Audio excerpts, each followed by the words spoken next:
अब हम बात करते हैं टॉर्क का। तो देखो, टॉर्क जो है हम 11th में पढ़ के आए ये टॉपिक को। टॉर्क क्या है? तो एक फोर्स है, ठीक है। टॉर्क क्या है? एक बल है, ठीक है। अब ये बल कैसा बल है, ठीक है। देखो, टॉर्क क्या है? टॉर्क एक फोर्स है जो क्या करता है, अपने एक्सिस के लॉन्ग मूव कराता है, यानी किसी वस्तु को अपने एक्सिस के लॉन्ग क्या करता है, मूव कराता है। आवाज आ रही है? चलो, जा रही होगी। कहने का मतलब ये है कि टॉर्क क्या है, यानी टॉर्क, ये जो टर्म आया है टॉर्क, ये टॉर्क क्या है? ये ऐसा बल है जो किसी भी वस्तु को अपने एक्सिस के अलोंग वर्क करवाता है, यानी अपने एक्सिस की तरफ उसको क्या करता है, रोटेट करता है। उसको हम क्या कहते हैं? टॉर्क कहते हैं, ठीक है। जैसे एग्जांपल से समझो, कभी साइकिल चलाए? साइकिल तो सब चलाते हैं, चलाए होंगे। तो हम लोग जब पैडल मारते हैं, ठीक है, तो पैडल मारते हैं तो एक पैर के एक तरफ का पैडल नीचे जाता है तो दूसरे तरफ का पैडल ऊपर आता है, ठीक है। और दूसरा वाला नीचे जाता है तो पहला वाला ऊपर आता है। देखो, टॉर्क बेसिकली यही है। अब टॉर्क क्या कह रहा है कि अपने एक्सिस के अलोंग वर्क करता है, यानी ये अपने एक्सिस से भटकेगा नहीं। ऐसा फोर्स है, ये कपल फोर्स होता है। कपल फोर्स करने का मतलब दूगो फोर्स एक ही दिशा में काम करता है। कपल फोर्स इसको कहते हैं, टॉर्क को कपल फोर्स भी कहते हैं। ये क्या काम करता है कि वो अपने एक्सिस के अलोंग कभी नहीं जाता है, यानी अपने एक्सिस को छोड़ के ये बल कभी दूसरा पे काम ही नहीं करता है। जैसे एक और एग्जांपल, ये बोतल का ढक्कन दिख रहा है, बोतल का ढक्कन। अब देखो, बोतल को खोलना है, क्या एक उंगली से इसको आसानी से खोल पाएंगे? क्या ऐसे कर रहे हैं, खुलेगा क्या? नहीं खुलेगा, ठीक है। कहने का मतलब है कि अब देखो, ध्यान से देखो, उंगली पे, उंगली पे देखो क्या हो रहा है कि बल, अब एक उंगली जो मेरा अंगूठा है, ठीक है, वो क्या कर रहा है, अपने एक्सिस वाइज घूम रहा है। और ये जो हमारा है, ये उंगली, ठीक है, अब वो क्या कर रहा है, एक कर रहा है कि अपने तरफ इसको घुमा रहा है, ठीक है, और दूसरा क्या कर रहा है, अपने एक्सिस के अलॉन्ग इसको मूव करा रहा है। देखो, दोनों फोर्स लग रहा है। एक क्या कर रहा है, एक राइट टू लेफ्ट जा रहा है और एक right to left to right जा रहा है। देख लो फोर्स, इसी को कहते हैं टॉर्क। या देखो, दोनों फोर्स अपने एक्सिस के अलॉन्ग लगा रहा है, दोनों ऐसे ही मूव कर रहा है। देख लो, दोनों ऐसे ही मूव कर रहा है। देख लो, इसी को कहते हैं टॉर्क।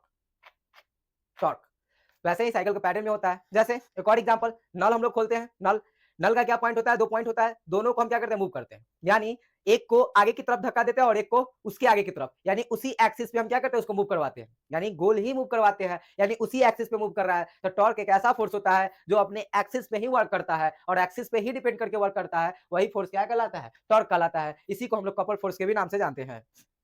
इसी को हम लोग क्या करते हैं, कपल फोर्स के नाम से भी जानते हैं, ठीक है। अब कोई कह रहा है क्या कि इसको हम कोशिश करेंगे एक उंगली से खुलने का, तो खुल जाएगा? नहीं खुलेगा। इसको टाइट बंद कर दो, ठीक है, और घर पे बैठ के क्लास के बाद ट्राई करना, ठीक है। अब क्या करोगे, जिंदगी भर ऐसे करते रह जाओगे, नहीं खुलेगा, हाथ हाथ तुम्हारा काम नहीं करेगा, लेकिन ये खुल नहीं पाएगा। देखो क्या होता है, टॉर्क मतलब दो बल इसमें काम कर रहा है, दो बल काम कर रहा है, इसका मतलब एक ही दिशा में दोनों बल काम कर रहा है। देख लो, एक ही दिशा में दोनों बल काम कर रहा है, तो यही नियम टॉर्क का होता है। जैसे पैडल में, पैडल में हम लोग, साइकिल का पैडल है, एक्चुअली में साइकिल का पैडल है, ठीक है, ये साइकिल का बीच वाला होता है, ठीक है। यहाँ से एक पैडल इधर मान लो, एक पैडल इधर मान लो, ठीक है। अब इस पे हम लोग पैर पे फोर्स किए पहला वाला को, तो ये नीचे जाएगा, नीचे जाएगा तो ये वाला क्या जाएगा, ऊपर जाएगा। इसका मतलब है कि अपने एक्सिस के अलोंग वर्क कर रहा है, ये अपने एक्सिस से बाहर कभी नहीं जा रहा है। देख लो, ये नीचे की फोर्स कर रहा है तो ये ऊपर जा रहा है, फिर ये इधर जाएगा तो ये इधर आएगा, फिर ये नीचे आएगा तो फिर ये ऊपर जाएगा। कहने का मतलब है अपने ही एक्सिस पे क्या करेगा, वर्क करेगा। वैसे फोर्स को हम क्या करते हैं, टॉर्क कहते हैं। क्या क्लियर है? क्या क्लियर है? बताओ, टॉर्क क्लियर है? ये 11th में बेसिकली पढ़ना था, ठीक है। लेकिन अब इस टॉर्क के कारण ही हमको अगला टर्म पता करना है, अगला टर्म जो बनाएंगे वो टॉर्क के कारण ही उसको प्रूव करके लाएंगे। तो ये जानना बहुत जरूरी था, इसलिए बताया कि टॉर्क आखिर होता क्या है। तो टॉर्क के बारे में आप लोगों ने जाना कि टॉर्क होता क्या है, कि वैसा फोर्स जो अपने एक्सिस के अलोंग ही वर्क करेगा, यानी अपने एक्सिस पर ही वर्क करेगा, उसी को हम क्या कहते हैं, टॉर्क कहते हैं, ठीक है। क्या बोलो, टॉर्क समझ में आया? जल्दी से बताओ। अब इतना जोर से बोल रहे हैं आप तो आज जा ही रहा होगा। बताओ, टॉर्क समझ में आया? चलो, बहुत अच्छे। अब बात करते हैं कि आखिर ये टॉर्क जो है, इसका फार्मूला क्या होने वाला है, ठीक है। चलो, कहने का मतलब ये है कि टॉर्क जो है, ठीक है, पहले टॉर्क का डिफिनेशन डाल देते हैं कि आखिर टॉर्क होता क्या है, ठीक। टॉर्क है वह बल जो किसी वस्तु को, वह बल जो किसी वस्तु को, वह बल जो किसी वस्तु को उसके अक्ष, ठीक है, वह बल जो किसी वस्तु के उसके अक्ष की दिशा में,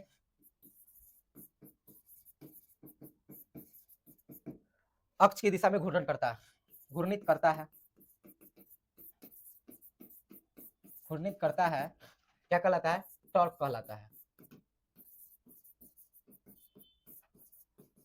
टॉर्क कहलाता है। यानी वैसा बल जो अपने एक्सिस के ही अलोंग वर्क करता है उसको हम क्या कहते हैं, टॉर्क कहते हैं। बहुत सारे एग्जांपल बताया, जैसे साइकिल में पैडल मारना, ठीक है, नल को खोलना, बोतल के ढक्कन को खोलना, ये सारे क्या कहाँ वर्क हो रहा है, टॉर्क। और इसी टॉर्क को हम लोग कपल फोर्स के भी नाम से जानते हैं, couple force, couple force, couple force के भी नाम से इसको जानते हैं, ठीक है। चलो अब बात करते हैं कि ये टॉर्क तो क्लियर है। अब इस टॉर्क का जो बेसिकली फॉर्मूला होता है टॉर्क, ठीक है, टॉर्क को हम लोग टाउ से सूचित करते हैं, टाउ, ये टाउ होता है, उल्टा लिख दिया ना, ये ऐसे होता है टाउ।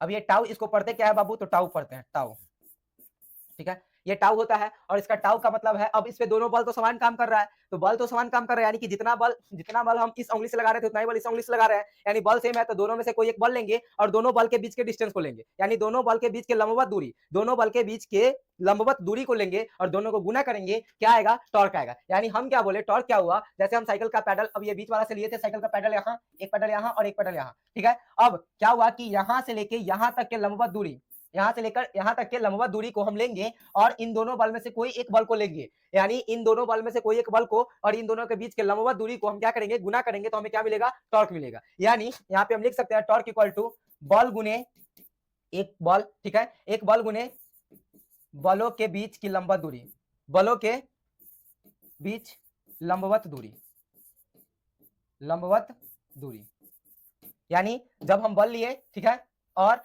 एक बल और इन दोनों बलों के बीच की लंबवत दूरी को हम गुना करेंगे तो हमें क्या नहीं मिलेगा, हमें मिलेगा टॉर्क, यानी हमें मिलेगा टॉर्क, जिसको हम टाउ से सूचित करते हैं। याद रखना, टॉर्क को हम लोग टाउ से सूचित करते हैं, टॉर्क को हम लोग टाउ से सूचित करते हैं, ठीक है।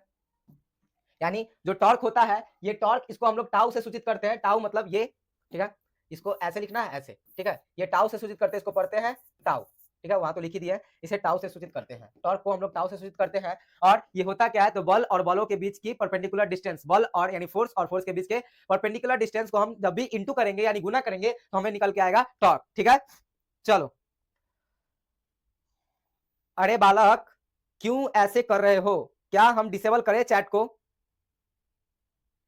नैन्सी, आनंद, इग्नोर इट, बाबू पढ़ाई पे ध्यान दे लो, ठीक है। चलो, तो ये टॉर्क क्लियर है। अब टॉर्क से रिलेटेड हमारे पास क्या था, ये था, कहने का मतलब है कि इसमें हमको इसका यूज पड़ेगा, टॉर्क का बहुत ज्यादा इसमें उपयोग करना पड़ेगा। अब क्या उपयोग करना है, कैसे उपयोग करना है, चलो देखते हैं। कहने का मतलब ये है, सॉरी टॉर्क को यहां लिख दिया है, चलो कोई नहीं, टॉर्क का डिफिनेशन तो लिखा हुआ है, टॉर्क वह बल है जो किसी वस्तु को उसके अक्ष की दिशा में घूर्णन करेगा, या उसी को हम क्या कहते हैं, टॉर्क कहते हैं। चलो ये बात क्लियर है। टॉर्क का फॉर्मूला क्या होता है, बल गुने बलों के बीच की लंबवत दूरी, चलो ये बात क्लियर है। अब हमें पढ़ना है टॉर्क, तो समझ गए टॉर्क क्या होता है, और टॉर्क का बेसिकली हम लोग फॉर्मूला भी पढ़ के आएंगे टॉर्क, ठीक है, टॉर्क का ये फॉर्मूला है, ठीक है, ये यहाँ लिखा हुआ था, मैंने ध्यान नहीं दिया, ठीक है, चलो कोई नहीं, ये ठीक है। अब इसको हम लोग टाउ से सूचित करते हैं, यहाँ पे एक बात नहीं लिखा हुआ है, ये लिख लो, इसे टाउ से सूचित किया जाता है, यानी टाउ से सूचित किया जाता है, टी मत लिख देना, सूचित किया जाता है, यानी इसको हम लोग टाउ बोलते हैं, ठीक है, यानी इसको हम लोग टाउ बोलते हैं, टाउ, ठीक है, पढ़ने के लिए इसको टाउ बोलते हैं, ठीक। चलो, हमें पढ़ना है एक समान वैद्युत क्षेत्र में रखे वैद्युत द्विध्रुव। अब आते हैं इसके कारण जो हमको काम पड़ेगा अभी, उसके ऊपर डिपेंड करते हैं कि अब क्या हमें पढ़ना है। अगला टॉपिक देखो, हम पहले उसका फिगर ड्रॉ करते हैं।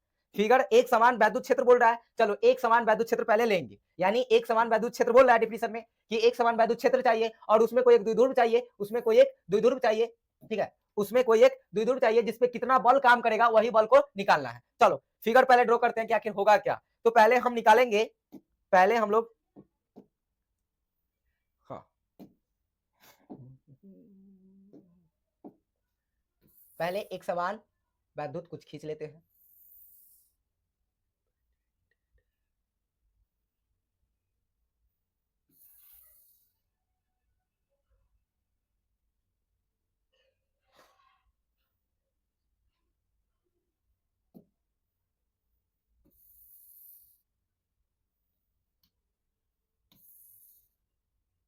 चलो कहने का मतलब एक समान वैद्युत क्षेत्र तो हम बना लिए, ठीक है, यानी सबका डायरेक्शन इधर की तरफ है। चलो एक समान वैद्युत क्षेत्र बना लिए। अब क्या कर रहा है हमारे क्वेश्चन में, कह रहा है कि उसमें एक वैद्युत द्विध्रुव रखेंगे, यानी एक समान वैद्युत क्षेत्र में एक वैद्युत द्विध्रुव रखेंगे और वैद्युत द्विध्रुव के कारण जो वहां पे बल लगेगा उसी बल को क्या करेंगे, निकालेंगे, यानी उसी बल को हम लोग क्या करेंगे, निकालेंगे, किसकी सहायता से, टॉर्क की सहायता से, यानी कपल फोर्स की सहायता से। चलो अब बात करते हैं कि ये तो हमारा एक समान विद्युत क्षेत्र बन गया। अब इस पे हमें क्या कर रहा था, इस पे हमें कह रहा था कि एक आप रख लीजिए डाइपोल को, यानी डाइपोल बोले तो वैद्युत द्विध्रुव को डाल दीजिए। चलिए एक वैद्युत द्विध्रुव को हम लोग यहाँ पे डाल लेते हैं, ठीक है। वैद्युत द्विध्रुव को एक डाल लेते हैं। चलो अब इसको हम लोग मान लेते हैं वैद्युत द्विध्रुव है, ठीक है। चलो बहुत बढ़िया। अब इस वैद्युत द्विध्रुव पे हम लोग पता है, हम लोग पढ़ के आए हैं कि वैद्युत द्विध्रुव पे एक प्लस होता है और एक क्या होता है, माइनस होता है। यानी कोई पॉइंट इस पे ले लेते हैं, द्विध्रुव यानी डाइपोल बोल रहे हैं, समझ में तो आ ही रहा होगा। ये डाइपोल तो जानते हैं कि माइनस से क्या होता है, प्लस की तरफ, यानी डाइपोल क्या होता है, बार बार बताते आ रहे हैं कि डाइपोल क्या होता है, वैसा वैसा निकाय जिसमें एक माइनस हो और एक प्लस हो, एक माइनस और एक प्लस हो, दोनों का परिणाम सेम हो, प्रकृति अलग अलग हो और दोनों के बीच की दूरी कुछ हो, वही पूरे सिस्टम को हम क्या कहते हैं, वैद्युत द्विध्रुव कहते हैं। चलो अब बात करते हैं कि इसमें ए, यानी इसको हम पॉइंट ले लेते हैं ए और इसको मान लेते हैं बी, ठीक है। अब ए बी मान लिया है, यहाँ पे हमारा क्या हो जाएगा, माइनस क्यू, यानी इस ए को हम थोड़ा सा इधर लिखे हैं, यहाँ ए, और ये हमारा माइनस क्यू से क्या हो जाएगा, ये बी जो हमारा होगा ये बी, ठीक है, ये बी, ये हो जाएगा प्लस क्यू, क्या हो जाएगा, ये प्लस क्यू हो जाएगा, ठीक है। अब बात करते हैं, ये तो डाइपोल हम रख दिए, एक समान वैद्युत क्षेत्र हो गया, डाइपोल रख दिए, यहां तक तो क्लियर है। लेकिन अब ध्यान देना है कि प्लस के लिए और माइनस के लिए वैद्युत क्षेत्र क्या होता है, वैद्युत क्षेत्र की दिशा क्या होता है, ये बात ध्यान देना है। यानी ध्यान दो, पहली बात कि यहां से इस डाइपोल के कारण, ठीक है, यहां पे व्हाइट वाले लाइन पे ध्यान देना, ठीक है।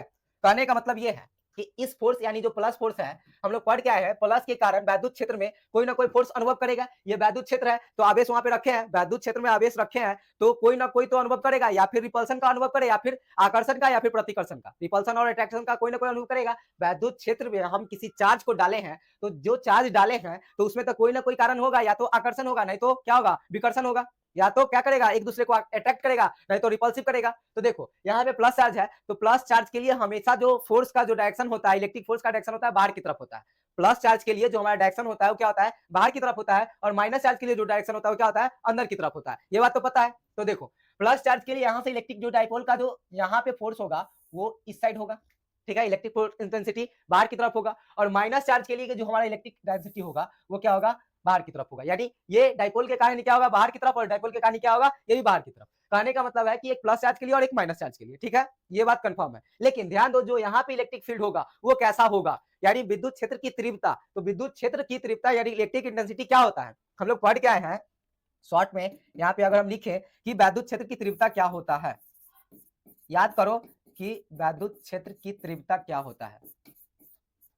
वैद्युत क्षेत्र की तीव्रता बराबर हम लोग क्या पढ़ के आए हैं, वैद्युत क्षेत्र की तीव्रता बराबर हम लोग पढ़ के आए हैं E बराबर Q बटा में F, ये पढ़ के आए हैं, सॉरी E बराबर Q बटा में F नहीं, F बटा में Q पढ़ के आए, उल्टा F बटा में Q, ये हम लोग पढ़ के आए हैं। तो यहाँ पे हमको चाहिए इलेक्ट्रिक, यानी कौन सा फोर्स लग रहा है, इलेक्ट्रिक फोर्स लग रहा है, तो इलेक्ट्रिक फोर्स जो यहाँ से निकालेंगे इलेक्ट्रिक फोर्स यानी E बटा में क्या होता है, F बटा में Q। तो हमको यहाँ पे वैद्युत फोर्स लग रहा है, यहाँ पे कोई ना कोई बल काम कर रहा है, यहाँ भी कोई ना कोई बल काम कर रहा है, यानी माइनस के कारण जो बल काम कर रहा है वो इस डायरेक्शन में, और जो प्लस के कारण जो बल काम कर रहा है वो इस डायरेक्शन में। तो हमको चाहिए फोर्स, तो फोर्स के लिए हम लोग यहाँ से निकाल लेंगे F इक्वल टू QE, क्या लिख सकते हैं। तो देखो माइनस के कारण और प्लस के कारण दोनों का तो परिणाम बराबर है, तो परिणाम बराबर है यानी कि इलेक्ट्रिक फील्ड इंटेंसिटी भी बराबर होगा, इलेक्ट्रिक फील्ड इंटेंसिटी बराबर होगा, यानी कि हम लोग फोर्स निकाल के ले आए हैं, ठीक है। चलो अब हम लोग इसमें क्या निकाल के ले आए, फोर्स निकाल के ले आए जो वहां पे अनुभव हो रहा है, यानी सिंगल आवेश के कारण हम लोग इलेक्ट्रिक इंटेंसिटी पढ़ के आए हैं कि F/Q होता है, तो यहाँ से हमको फोर्स निकालना है, तो फोर्स इक्वल टू क्या हो जाएगा, QE।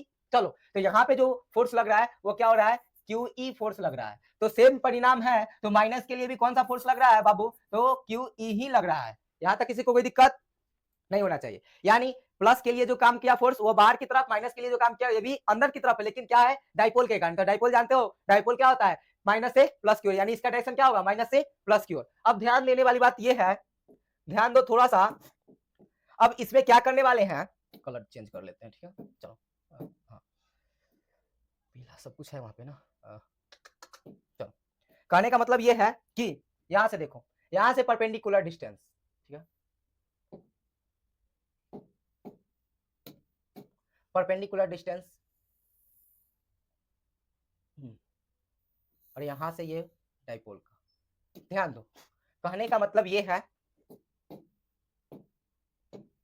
हाँ देखो अब ये जो Q का डायरेक्शन है वो इधर की तरफ है, और यहां से इसके परपेंडिकुलर डिस्टेंस क्या है, ये है। अब देखो हमारे पास इन दोनों के बीच की दूरी यानी डाइपोल के बीच की दूरी हमारे पास क्या है बाबू, तो डाइपोल के बीच का दूरी हमको पता होता है क्या होता है, 2a लो या फिर 2l लो, कुछ भी लो, हमने 2a मान लिया। अब हमें क्या चाहिए, हम अभी यहाँ पे दो फोर्स काम कर रहा है। अब आ गया टॉर्क की बात। अब टॉर्क की बात क्या, देखो एक फोर्स इधर काम कर रहा है और एक फोर्स इधर काम कर रहा है, लेकिन परिणाम दोनों का सेम है। पीछे भी पढ़े टॉर्क में कि दोनों का परिणाम यानी दोनों का बलवा दोनों का क्या है, सेम है, लेकिन दोनों एक के अलोंग एक्सिस में काम कर रहा है। यहाँ देखो यहाँ क्या है कि एक फोर्स इधर काम कर रहा है और एक फोर्स इधर काम कर रहा है, तो रिजल्टेंट हमको निकालना है ई नेट, यानी कि जो हमारा ई नेट निकलेगा वो क्या होगा। ठीक है, चलो यानी दोनों पे जो फोर्स अनुभव कर रहा है वो क्या होगा। तो यहाँ से देखो हमें पता है 2a का वैल्यू पता है, और हम जानते हैं कि दोनों फोर्स में से एक फोर्स को ले लेंगे यानी एक बल को ले लेंगे, लेकिन दोनों के बीच की परपेंडिकुलर डिस्टेंस चाहिए। टॉर्क में हम लोग अभी पढ़ के आए हैं कि दोनों के बीच की लंबवत दूरी चाहिए, तो दोनों के बीच की लंबवत दूरी यानी ये फोर्स और ये फोर्स, इन दोनों के बीच की लंबवत दूरी निकालने के लिए ये देख लो, दोनों के बीच की लंबवत दूरी, याद रखना लंबवत दूरी कर रहा है ना कि सीधे दूरी कर रहा है। सीधे दूरी लेना होता 2a रख देते, कहानी खत्म था। लेकिन हमें क्या कर रहा है, लंबवत दूरी चाहिए यानी परपेंडिकुलर डिस्टेंस चाहिए, तो परपेंडिकुलर डिस्टेंस के लिए हमको चाहिए ये। ठीक है, तो पहले इस पूरे निकाय में हम क्या क्या बनाए हैं उसको पहले हमको क्या करना होगा, पहले लिखना होगा। डेरिवेशन करने से पहले लिखना पड़ेगा। अगर फिगर क्लियर है तो चले लिखने, और ध्यान दो यहाँ से कोई एंगल थीटा बनाएगी। ठीक है, ये भी बात याद रखना कि कोई एंगल यहाँ पे थीटा बनाएगी, क्योंकि पता है कि हॉरिजॉन्टली टूटेगा तो एफ कॉस थीटा और वर्टिकली टूटेगा तो क्या होगा, एफ साइन थीटा। ये बात तो बार बार पढ़ते आ रहे हैं। ठीक है, अब जानते हो कि इंक्लाइंड एंगल क्या होता है, तो अगर एडजेसेंट एंगल क्या होता है, तो एक थीटा यहाँ है तो हर एक लाइन पे थीटा थीटा थीटा होगा, यानी कि हमने कल ही बताया था कि यहाँ पे कोई एंगल थीटा है तो ये भी थीटा होगा, ये भी थीटा होगा। ठीक है, ये बात तो कंफर्म है, ये भी थीटा होगा, ये भी थीटा होगा। ठीक है, तो यहाँ थीटा इसका मतलब ये थीटा, ये भी थीटा, जितने भी इलेक्ट्रिक लाइन फोर्स इस पे लाइन पास करेंगे सारे पे एंगल क्या बनाते जाएंगे, थीटा बनाते जाएंगे। चलो ये बात क्लियर होगा। तो चलो अब हम इसके डेरिवेशन की ओर बढ़ते हैं, यानी जितना मैंने इसको माना है अब इसको पॉइंट मान लेते हैं कि जो जो पॉइंट लिए हैं उसको पॉइंट पे पहले दर्शा लेते हैं। यानी यहाँ पे हम ए ले लिए, बी ले लिए, इसको हम कोई पॉइंट मान लेते हैं एम। ठीक है, ए बी एम कुछ भी मान लिया, चलो ठीक है, मानना था मान लिया है। चलो अब पहले जितने भी हम लोग इस पे बनाए हैं जो जो लिए हैं उसको पहले लिखेंगे, उसके बाद इसका डेरिवेशन कंप्लीट करेंगे। ठीक है, फिगर समझ में आया। फिगर कह रहा था कि एक समान विद्युत क्षेत्र है, एक समान विद्युत क्षेत्र है जिसका पूरे का क्षेत्र क्या है, मान लो कि इलेक्ट्रिक फील्ड इंटेंसिटी ही है। ठीक है, पूरे का, ठीक है, सबका डायरेक्शन इधर से इधर की तरफ है, एक समान है। ठीक है, अब इसमें क्या कर लिया, एक डाइपोल लेना था, एक डाइपोल ले लिया हम लोग। ठीक है, अब इस डाइपोल पे कोई रिजल्टेंट फोर्स काम करेगा, सिंपल सी बात है, किसी भी ऑब्जेक्ट को हम इलेक्ट्रिक क्षेत्र के अंदर रखे, वहां पे फोर्स रखे, वहां पे सॉरी वहां पे कोई ना कोई आवेश रखे, तो माइनस रखे और प्लस आवेश रखे, तो वो क्या करेगा, कोई ना कोई फोर्स लगाएगा, चाहे वो अट्रैक्टिव फोर्स लगाए चाहे वो रिपल्सिव फोर्स लगाए, तो कोई ना कोई फोर्स लगाएगा। तो यहाँ पे जो फोर्स लगा उसकी डायरेक्शन इधर, और यहाँ पे जो फोर्स लगा उसकी डायरेक्शन इधर। ठीक है, तो यहाँ पे आ गया टॉर्क का मामला। तो टॉर्क का मामला आया तो हमको चाहिए परपेंडिकुलर डिस्टेंस, तो परपेंडिकुलर डिस्टेंस के लिए हम लोग क्या ले लिए, एक लंब ले लिए, और एक लंब लिए तो अब हम क्या करेंगे, एक यहाँ से साइन थीटा बराबर कोई डिस्टेंस क्या देता है, लंब और कर्व में कोई रिलेशन देता है तो साइन थीटा देता है, तो यहाँ से साइन थीटा से हम ये लंब वाला दूरी निकाल लेंगे और डेरिवेशन करके मान डाल देंगे, आराम से आसानी से निकल जाएगा। ठीक है, चलो अब बात करते हैं, देखो अब डेरिवेशन के लिए चलते हैं। डेरिवेशन में क्या है हमारा, पहले लिखेंगे इसको क्या क्या लिए हैं बाबू। तो पहले विद्युत क्षेत्र लिया है, तो विद्युत क्षेत्र तो माना कि एक विद्युत क्षेत्र, माना कि एक समान विद्युत क्षेत्र में जो लिखे जो लिए हैं उसको लिखो, माना कि एक समान विद्युत क्षेत्र में, माना कि एक समान विद्युत क्षेत्र में, ठीक है, क्या लिए हैं, एक विद्युत द्विध्रुव लिए हैं ए बी। ठीक है, माना कि एक समान विद्युत क्षेत्र में, विद्युत क्षेत्र में एक विद्युत द्विध्रुव ए बी है जिस पर आवेश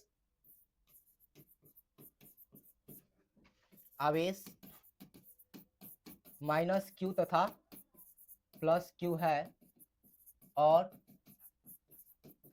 दोनों के बीच की दूरी, दोनों के बीच की दूरी बराबर क्या, दूरी आर है। ठीक है, अब ये दोनों के बीच की दूरी आर है। अब यहाँ पे जो प्लस क्यू के द्वारा जो फोर्स लगाया जा रहा है उसको लिखेंगे, और जो माइनस क्यू के द्वारा जो फोर्स लगाया जा रहा है उसको भी लिखेंगे, क्योंकि वो भी रिजल्टेंट के रूप में है। ठीक है, तो लिखेंगे माइनस क्यू आवेश पर वैद्युत बल, माइनस क्यू आवेश पर वैद्युत बल क्यू ई तथा प्लस क्यू आवेश पर वैद्युत बल क्यू ई है। ठीक है, क्यू ई है जो माइनस माइनस के लिए क्यू ई है और प्लस के लिए भी क्यू ई है। जो दिशा क्या है, दिशा दोनों का क्या है, इलेक्ट्रिक फील्ड इंटेंसिटी की दिशा है, यानी वैद्युत क्षेत्र की दिशा में है। यानी क्यू आवेश है जो प्लस क्यू की आवेश है, तो वैद्युत क्षेत्र की जो वैद्युत क्षेत्र ई की, लिख दो यहाँ पे वैद्युत क्षेत्र, यानी वैद्युत और क्षेत्र, वैद्युत क्षेत्र ई की दिशा, वैद्युत ई की दिशा में है, ठीक है, यानी वैद्युत ई की दिशा में है। अब हमें क्या करना है, इस पे फोर्स निकालना है, यानी इस पे जो परिणामी बल होगा उसको निकालना है, क्योंकि क्वेश्चन तो यही था कि कार्यरत वैद्युत बल आघूर्ण को निकाले, बल आघूर्ण, और ध्यान देना युगम कह रहा है, युगम मतलब जोड़ा, यही जोड़ा ना भाई, देख लो ना, ये और ये दोनों बल का जोड़ा है, कपल फोर्स इसलिए बोल रहे थे, इन दोनों बलों को क्या करना है, ज्ञात करना है। तो यहाँ लिखेंगे, अब देखो दोनों बल का परिणाम तो बाबू बराबर है, दोनों में क्यू ई है, इसका भी क्यू ई है, ठीक है, तो लिखेंगे दोनों बल परिणाम में बराबर है, परिमाण में बराबर है, परिमाण में बराबर है, ठीक है, चलो बराबर तो है, बराबर है, लेकिन दिशा में अलग अलग है, देख लो, लेकिन दिशा विपरीत है, यानी अलग अलग है, विपरीत है, इनकी क्रिया रेखा भी अलग है, इनकी क्रिया रेखा एक नहीं है, क्रिया रेखा भी अलग अलग है, एक का क्रिया रेखा इधर, एक का क्रिया रेखा इधर है, ठीक है, क्रिया रेखा भी अलग है, इसलिए यह बलयुगम की रचना होगा, यह नहीं, यहां बलयुगम का रचना होगा। देखो हम लोग इक्वेटोरियल में क्या पढ़े थे, एफ साइन थीटा, यानी एफ साइन थीटा, ई साइन थीटा और ईबी साइन थीटा दोनों एक ही लाइन पे था, वर्टिकल पे था, तो दोनों को कैंसिल कर दिए थे, लेकिन बाबू यहाँ कैंसिल नहीं कर सकते, अब नहीं कैंसिल कर सकते, क्यों, क्योंकि पता है कि एक का डायरेक्शन इलेक्ट्रिक फील्ड इंटेंसिटी के डायरेक्शन में है और एक क्या है उसके विपरीत, यानी एक का जो डायरेक्शन इलेक्ट्रिक फील्ड इंटेंसिटी के उल्टा है, क्योंकि पता है कि प्लस चार्ज का डायरेक्शन उसी दिशा में होगा जिधर इलेक्ट्रिक फील्ड डेंसिटी है, प्लस प्लस आराम से उसी टाइम गति कर लेगा, लेकिन अब ये प्लस माइनस एक दूसरे को अट्रैक्ट करेगा, यानी अब उन दोनों का चार्ज क्या हो जाएगा, विपरीत हो जाएगा। चलो ये तो पता है कि इलेक्ट्रिक इंटेंसिटी जो दिया गया है उसके एक विपरीत है और एक उसके समकक्ष है, क्योंकि प्लस के कारण और माइनस के कारण है, ठीक है, अब इन दोनों के कारण हमको क्या निकालना है, फोर्स निकालना है, जो अब क्या करेंगे, फोर्स निकलेगा, क्यों निकलेगा, क्योंकि एगो का डायरेक्शन अलग है और दूसरा का डायरेक्शन अलग, एक ही दूसरा का डायरेक्शन भी अलग है, अगर दोनों एक ही डायरेक्शन में रहता, दोनों या तो उसी डायरेक्शन में रहता या दोनों इसी डायरेक्शन में रहता, तो यहाँ पे टॉर्क का काम ही नहीं था, यहाँ पे रिजल्टेंट निकलता ही नहीं, फोर्स निकलता ही नहीं। लेकिन एक और बात ध्यान दो, यहाँ पे नोट में एक और बात ध्यान देना कि टोटल फोर्स की बात करें, टोटल फोर्स इन दोनों पे टोटल इलेक्ट्रिक फोर्स की बात करें तो वो जीरो होगा, एक प्लस में और एक माइनस में, तो रिजल्टेंट क्या आ जाएगा, जीरो आ जाएगा, यानी इसका टोटल फोर्स की बात करें, कुल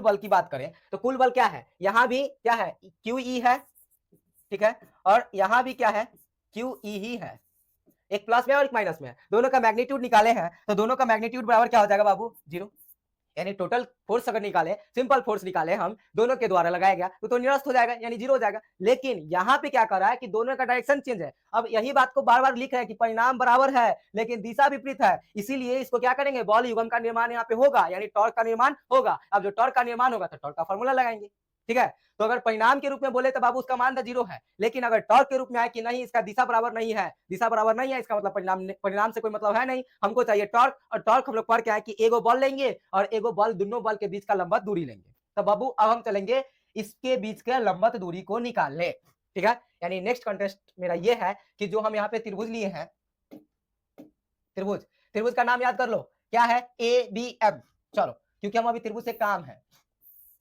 ए बी एम, ठीक है, ए है, बी है और एम है, ठीक है, चलो ए बी एम, जिसमें से ए से बी तक का दूरी हमारे पास क्या है, 2a है, और हमें निकालना है bm को, हमको निकालना है, और ये 90 डिग्री पे है, यहाँ पे थीटा डिग्री है, ठीक है, यानी यहाँ पे लगा दो बाबू, ये 90 है आपका, ठीक है, चलो अब हमें पता करना है कि एक बल तो हमको पता हो गया कि क्यू यहाँ ले या फिर यहाँ ले, क्यू पता चल जाएगा, यानी यही पे ना, ये फिगर तो यही था ना बाबू, देख लो फिगर तो यही था, यहाँ से इधर बल काम कर रहा था क्यू और यहाँ से एक बल इधर काम कर रहा है क्यू, ठीक है, यही काम कर रहा है, इसका मतलब हमें निकालना है क्या, इन दोनों के बीच की लंबवत दूरी, इन दोनों के बीच की लंबवत दूरी, डायपोल तो यही था, ठीक है, चलो लगभग फिगर तो बन ही गया, अब क्या है, देखो इन दोनों के बीच की लंबवत दूरी चाहिए, तो हमें पता करना होगा कर्ण और क्या, लंब, कर्ण और लंब का संबंध कौन सा ट्रिग्नोमेट्रिक रेशियो देता है, 9th 10th में बहुत पढ़े होंगे, कौन सा एंगल देता है, ये बताओ, जल्दी से बताओ कि कर्ण और लंब में संबंध कौन सा थीटा देगा हमें, कौन सा निष्पत्ति हमें लगाना यहाँ चाहिए कि हमको bm का वैल्यू निकाल के दे दे, जल्दी से बताओ, बाबू 10th में तो खूब रगड़ रगड़ के पढ़े होगे ना ट्रिग्नोमेट्रिक, 11th में भी है ट्रिग्नोमेट्रिक खूब पढ़े होगे। बताओ कि कौन सा यहाँ पे ऐसा चीज लगाए, साइन थीटा लगाए, कॉस थीटा लगाए, tan थीटा लगाए, कॉट थीटा लगाए कि हमें बीएम का वैल्यू निकल जाए, क्योंकि हमको परपेंडिकुलर डिस्टेंस चाहिए, टॉर्क में हमको उसका उपयोग करना है। तो जल्दी से बताओ कि कौन सा उपयोग करें यहाँ पे।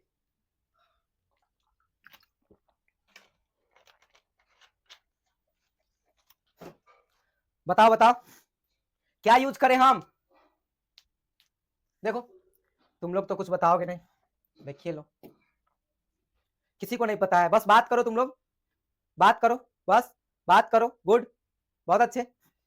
हमने बताया कि यहां से हमें कौन सा निष्पत्तियां लगाना चाहिए कि हमें बीएम का वैल्यू मिल जाए, यानी लंब का वैल्यू मिल जाए। किसमें संबंध बताओ ना, संबंध कर्ण और लंब का संबंध किस किस निष्पत्तियां में होता है। tan में, tan में बाबू p/b होता है, ठीक है। आधार बटा, उसमें आधार चाहिए, tan में p/b, चलेगा कहां तुम, tan नहीं होगा बाबू, हमें कर्ण और लंब चाहिए, कर्ण और लंब। कौशिक देखो सिंपल सा फंडा है बाबू, हम साइन थीटा ले लेते हैं, साइन थीटा, थीटा के सामने वाला लंब 90 डिग्री के सामने वाला कर्ण, थीटा के सामने वाला लंब 90 डिग्री के सामने वाला कर्ण, साइन थीटा बराबर होता है क्या, लंब बटा में कर्ण, लंब बटा में कर्ण। तो बाबू यहाँ पे क्या है, लंब के जगह पे क्या है, बीएम है, तो चलो बीएम है, और हमारे कर्ण के जगह पे क्या है, ए बी है, चलो ए बी है। अब बीएम के जगह पे तो हमें बीएम निकालना ही है, चलो बीएम को छोड़ देते हैं। ए बी के जगह पे हमारे पास दूरी क्या है, 2a है, यानी इधर हमारा साइन थीटा चलते आ रहा था, यानी इधर हमारा साइन थीटा चलते आ रहा था, ठीक है, साइन थीटा थीटा, ठीक है, ये हमारा साइन थीटा चलते आ रहा था। अब हमें चाहिए बीएम का वैल्यू, क्रॉस मल्टीप्लिकेशन कर दो, इसके बटा में कुछ नहीं तो 1 उलट के गुना कर दो, कैचिया गुना, तो क्या हो जाएगा, बीएम इक्वल टू हमारे पास आ जाएगा साइन थीटा इंटू में 2a, यानी बाबू हम इसका निकाल के लिया है साइन थीटा इंटू में 2a, क्या निकल गया, निकल गया आधार से, आधार उधार इसमें कुछ नहीं लाना था हमको, कर्ण और लंब से काम था, तो कर्ण और लंब से काम करने के लिए साइन ले लिया या फिर कौशिक लेते हैं, ठीक है। चलो तो ये हमारा निकल गया, अब हम टॉर्क का फॉर्मूला लगाएंगे और आसानी से निकालेंगे। टॉर्क का क्या फॉर्मूला होता है वो हम लोग अभी पढ़ ही क्या है। टॉर्क का फॉर्मूला क्या होता है, यानी वैद्युत क्षेत्र का आघूर्ण निकालना है, यहाँ पे हमको बॉल युग्म निकालना है, यानी जैसे बॉल युग्म का बात हो गया, यानी कि बॉल युग्म मतलब टॉर्क, यानी कि कपल फोर्स, तो टॉर्क निकालेंगे, टॉर्क निकालने के लिए एगो बॉल, कोई एगो बॉल उठा लेंगे, क्यूई या फिर क्यू, दोनों तो परिणाम बराबर है, क्यूई, और इन दोनों के बीच का दूरी हम निकाल के ले आए कितना, साइन थीटा इंटू में 2a, 2a साइन थीटा बोलो, ठीक है, वो निकाल के ले आए हैं, तो दोनों के बीच के रख देंगे एक बॉल और परपेंडिकुलर डिस्टेंस, बात खत्म। चलो तो हम लोग निकालेंगे बॉल युग्म का आघूर्ण, क्योंकि वही तो अब निकालना है, बॉल युग्म यही बचा हुआ है, बॉल युग्म का आघूर्ण। अब इसको बोले हैं कि किससे सूचित करते हैं, तो टाउ से सूचित करते हैं, टाउ, ठीक है, ये इधर की तरफ होता है, ठीक है, टाउ। अब टाउ में क्या बोले हैं, तो एगो बॉल चाहिए, ठीक है, एगो बॉल चाहिए और बलों के बीच की लंबवत दूरी, बलों के बीच की लंबवत दूरी, यही हमें चाहिए। चलो तो टाउ बराबर क्या हो जाएगा, टाउ बराबर क्या हो जाएगा, बल बल तो हमारे पास क्या है, क्यू ई है, तो चलो क्यू ई, ठीक है, और इनटू में हम लंबवत दूरी निकाल के ले आए हैं साइन थीटा इंटू 2a, तो साइन थीटा इंटू में 2a हम लोग निकाल के ले आए हैं, ठीक है। अब ध्यान दो हम लोग पढ़ क्या है, विद्युत द्विध्रुव आघूर्ण बराबर P इक्वल टू 2al, और क्या है 2al, 2a और l, ठीक है, 2al यानी दूरी तो हम यहाँ पे लिया है 2qa हो जाएगा, 2qa, ठीक है, क्योंकि दूरी तो यहाँ पे हम लिए हैं q को, यानी a को, तो 2qa, ठीक है, यानी हम लोग विद्युत द्विध्रुव से पढ़ के आए हैं, तो क्या हम 2qa के जगह पे डाल सकते हैं p को, बार बार डालते आ रहे हैं, तो टाउ बराबर क्या हो जाएगा, 2 लिख दो पहले, 2qa इंटू में e और साइन थीटा। अब हम 2qa के जगह पे क्या डालेंगे, वैद्युत द्विध्रुव को डाल देंगे, यानी p को डाल देंगे, यानी टाउ बराबर क्या हो जाएगा, p इंटू में e साइन थीटा, ठीक है, e साइन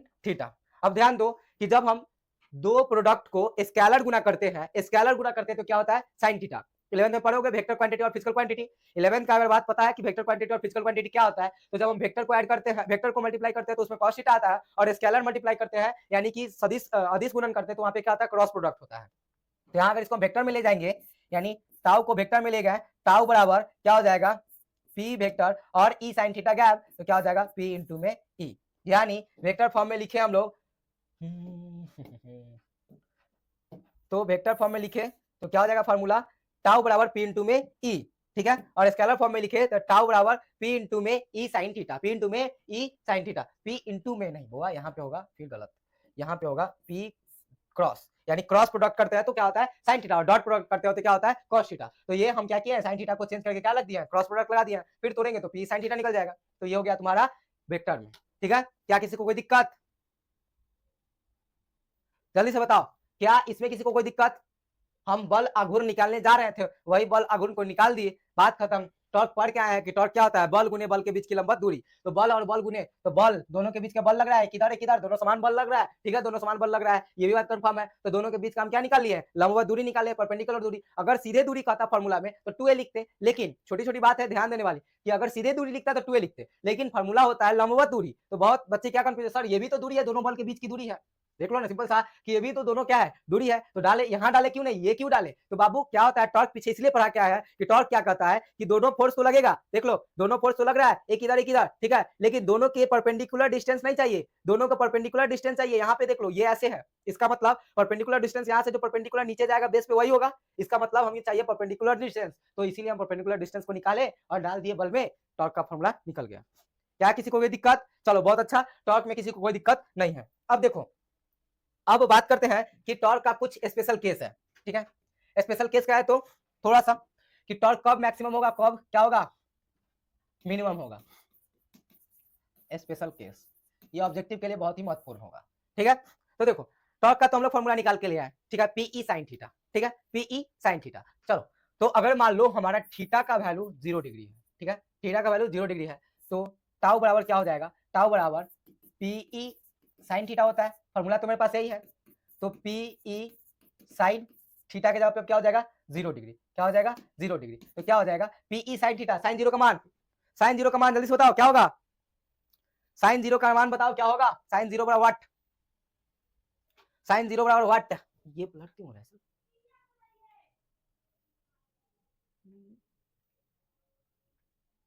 अब तो दिख रहा होगा ना, पता नहीं,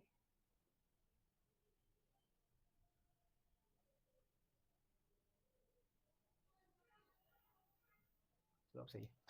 पी साइन 0 का मान बोलो, साइन 0 का मान क्या होगा जल्दी से बताओ।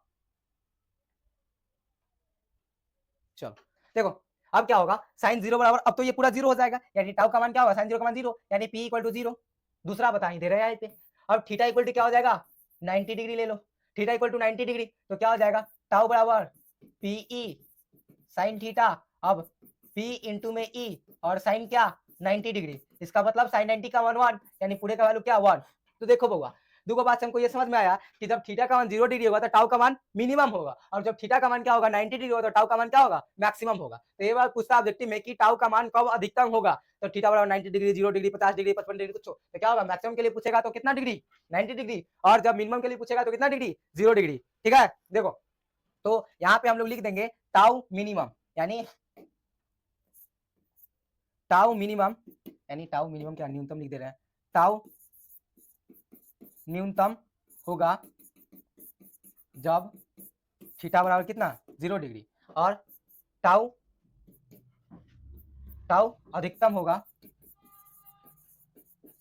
टाउ अधिकतम होगा जब थीटा बराबर क्या हो जाएगा बाबू, जब थीटा बराबर क्या हो जाएगा 90 डिग्री। ये बात क्लियर है। तो टाउ का मान कब अधिकतम होगा, जब थीटा का मान 90 डिग्री होगा, और जब टाउ का मान कब नहीं सॉरी जब टाउ का मान क्या होगा न्यूनतम होगा, तो क्या होगा 0 डिग्री। क्या ये बात क्लियर है। चलो अब बात करते हैं, ध्यान दो, इसमें एक और केस है, वो केस अधिकतर तो पूछता नहीं है, लेकिन फिर भी इसको हम जान लेते हैं, जब केस पढ़ ही रहा है तो उसको भी पता कर लेते हैं, नेट वेट फोड़ना है तो उसमें भी काम देगा। ठीक है, चलो करना ये है कि जब हमारे पास इलेक्ट्रिक फील्ड दे दिया जाए 1 और थीटा का मान दे दिया जाए 90 डिग्री, यानी इलेक्ट्रिक फील्ड दे दिया जाए 1 और थीटा का मान दे दिया है 90 डिग्री, यानी इलेक्ट्रिक फील्ड दे दिया 1, थीटा का मान दे दिया 90 डिग्री, तब क्या होगा, तो तब टाउ बराबर क्या होगा पी होगा। तो इसका मतलब क्या होगा, तो पहले इसको निकाल दे रहे हैं स्पेशल केस 3 में, यानी ये केस नंबर 1 था, ये केस नंबर 1 था, ये केस नंबर 2 है, और ये केस नंबर 3 होगा। ठीक है, जब क्या दिया हुआ रहेगा, इसमें हमारे पास दिया हुआ रहेगा इलेक्ट्रिक फील्ड बराबर क्या 1 और थीटा का मान दे दिया जाए 90 डिग्री, तब टाउ का मान क्या होगा बाबू, ये सिंपल सा कहने की बात तो है नहीं, क्या होगा P इंटू में 1 इंटू में 1 और इंटू में साइन 90 डिग्री।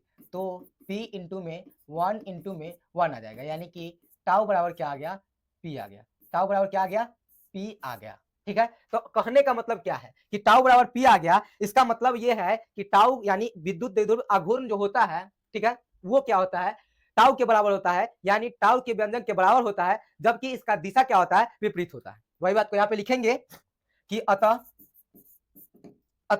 किसी विद्युत द्विध्रुव छोटा लिख दिया इसको शॉर्ट में, ठीक है, विद्युत द्विध्रुव का आघूर्ण,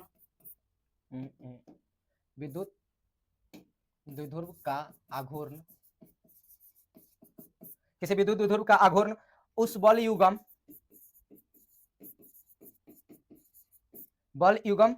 के बराबर होता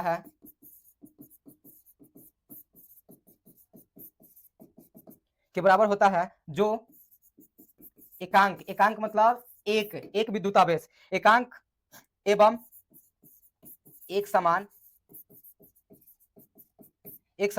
वैद्युत क्षेत्र में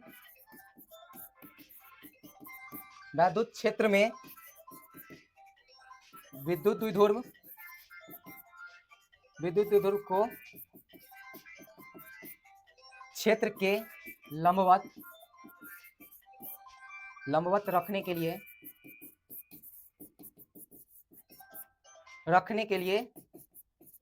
वैद्युत द्विध्रुव पर काम करता है।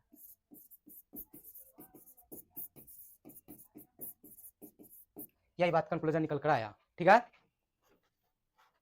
तो हम बता रहे थे कि थर्ड केस क्या होता है, जब हमें इलेक्ट्रिक फील्ड 1 दे दिया जाए और थीटा बराबर 90 डिग्री दे दिया जाए, तो हमारा टॉर्क क्या होगा, टॉर्क विद्युत द्विध्रुव आघूर्ण के बराबर होगा, यानी जो टी टाउ होगा वो क्या होगा, विद्युत द्विध्रुव के आघूर्ण के बराबर होगा, यानी पी के बराबर होगा। वही बात को यहाँ पे लिखे हैं कि विद्युत द्विध्रुव आघूर्ण का क्या होगा, बल युग्म बराबर होता है, जबकि क्या दिया जाए, एकांक विद्युत क्षेत्र दिया जाए, यूनिट विद्युत क्षेत्र दिया जाए, और क्या किया जाए, एक समान वैद्युत क्षेत्र दिया जाए। तो वैद्युत क्षेत्र का लंबवत रखने के लिए वैद्युत दूरी पे क्या करेगा, वो काम करेगा। यही ना लंबवत रखे थे, देखो यहाँ लंबवत रखे थे, तो यहाँ पे जो काम करेगा, जब इलेक्ट्रिक फील्ड इंटेंसिटी 1 हो जाएगा, तो यहाँ पे टाउ बराबर क्या हो जाएगा, पी हो जाएगा, यानी टाउ बराबर वैद्युत द्विध्रुव आघूर्ण हो जाएगा, यानी डाइपोल मोमेंट बराबर हो जाएगा किसके, टाउ के बराबर हो जाएगा। कब, स्पेशल केस 3 में दो कंडीशन होना चाहिए, वहां पे क्या होगा, इलेक्ट्रिक फील्ड का मान 1 होना चाहिए और 90 डिग्री होना चाहिए थीटा का मान। ठीक है, अब बात करते हैं, यहां देख लो कि इसमें बताए थे कि टाउ का जो वैल्यू होता है मैक्सिमम होता है 90 डिग्री पे और मिनिमम होता है 0 डिग्री पे। यही बात कंप्लीट है, तो यहां से यही दोनों ऑब्जेक्टिव निकलता है, और सबसे ज्यादा ऑब्जेक्टिव के लिए हमको तो ये चाहिए, tau equal to p cross e. P into e मत पढ़ना, इसको क्रॉस पढ़ना, क्योंकि क्रॉस यहाँ पे साइन थीटा हटा के क्रॉस लगाए हैं। ठीक है, साइन थीटा हटा के क्रॉस लगाए हैं, अगर यहाँ पे कॉस थीटा रहता तो यहाँ क्या लगाते, डॉट। ये बात 11th में पढ़ के आए हैं, किसमें, 11th में पढ़े हैं वेक्टर क्वांटिटी और फिजिकल क्वांटिटी, तो वेक्टर में पढ़े वेक्टर में। ठीक है, कि जब साइन थीटा होता है तो क्रॉस प्रोडक्ट, और जब कॉस थीटा होता है तो डॉट प्रोडक्ट। अभी डॉट प्रोडक्ट का काम आगे आने वाला है। ठीक है, चलो, तो ये टाउ बराबर तो ये कंप्लीट हो गया। चलो